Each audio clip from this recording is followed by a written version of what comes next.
Hello everybody. It suddenly dawned on me that I have been forgetting to share with you my decoupage process.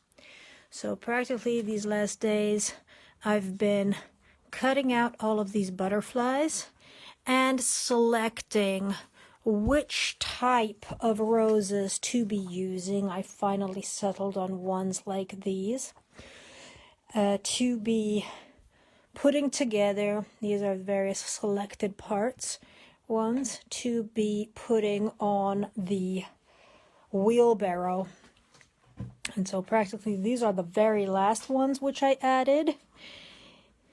Here's the Vinaville, which we always used here in Italy going to school. I dilute it to a place where it's practically, I'll just show you.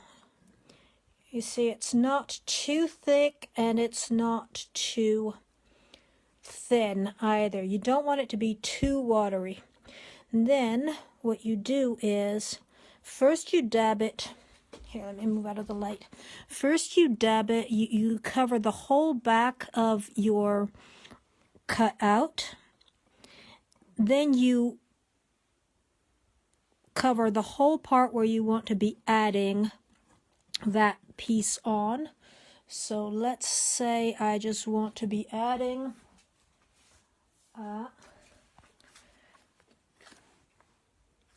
this one right here. All right, so I've wet it all there. Then you wet the whole back. You want it to get really soggy, but you have to work really quickly, because you quickly and softly and gently, because you do not want it to stick here. So now I'll just flop it over like that for you. And so let's just put it a little bit further down. There you go. And then with your brush, you want to use a flat brush. You ever so gently smooth it out. You know, it looks like I'm pressing down a lot. You want to be careful with that. Like, I'm pressing downwards like this. I'm not pulling it too harshly, although it may look like it because I tend to work very quickly. And the reason for that is you want to get you always go from the inside outwards, because you want to get all of the air bubbles out. Now this wood is very uneven, so I am pressing it to stick to the wood more, and I don't care too much about the bubbles. Okay. Like this one is creating a lot of bubbles right there. Anyhow, I'm going to be pressing it downwards more than pushing outwards, because yes, there you see, while pressing down it kind of let me see if you can see that. Pressing downwards, the glue comes from beneath it, comes out from beneath it. That is one thing you want to do. You want to be careful not to rip your cutout. Sorry, you want to be careful not to rip your cutout, and at the same time you don't want it to be making too many air bubbles.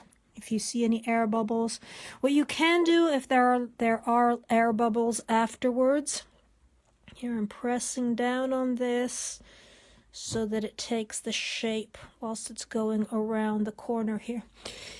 If it has air bubbles afterwards at the end, what you do to get rid of those air bubbles is you take a needle and you pop the air bubble once it's dried out, or whilst it's drying out. If you see there's no way you can get the air out, you pop the air bubble with the needle and you flatten it out. There, you see, I did it. I broke it right here. So you just gently put that back to where it belongs and press down on it again. And then what you can do, like if you break something, you can always like find another leaf to add on top of it later. something of the sort. I did not show you yet my finished product. This was the finished product for my friend, the one that I have been keeping hostage. Just a second. Here at the house, at my house, for 2 years now. You see, I just made it very simple. I used the same yellow that I used for the wheelbarrow, and that's the crazy part is the wheelbarrow. Just a second, let me get some light out of the way here. The wheelbarrow is looking kind of greenish. I don't know how well you can see that.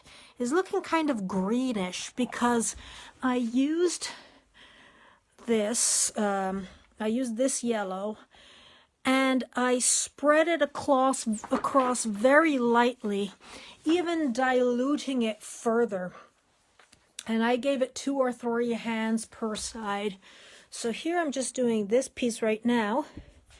This I did, whoopla, here we go. See, that's the close. That's the inside. It's pretty dark in here, isn't it? Let me see. Let me see if it, there we go. Yeah, it's pretty dark in here. And that's the side which I did yesterday. All the roses and the butterflies on there. And here, some details. I managed to get some more flowers, some more flowers under back there. So this is still not finished yet. I just love it when this camera, I hate it that Facebook Live camera cannot handle it being turned around. So this is not completely finished yet, but we're pretty much there. Now you can see it better, like the greenish sheen that's on the already black base. So you see, I didn't put too much effort into repairing anything. I just like really make it kind of shabby-ish, but not your regular shabby, let's say. So that's how far we are right now. Now I'm leaving this to dry. Once this side is dried off, I will be moving to the other side because I'm just following one part at a time, otherwise I get confused. Anyhow, you can work this pretty easily. And then the next step will be to be covering the whole thing with your regular, let me see if I can put it here, regular flatting for wood, or for boat flatting, wood flatting, any kind of flatting. I don't know if you say flatting outside of Italy. In Italy we call it flatting. Anywho, so that's all from your Tuscan urban farmstead, and ciao for now.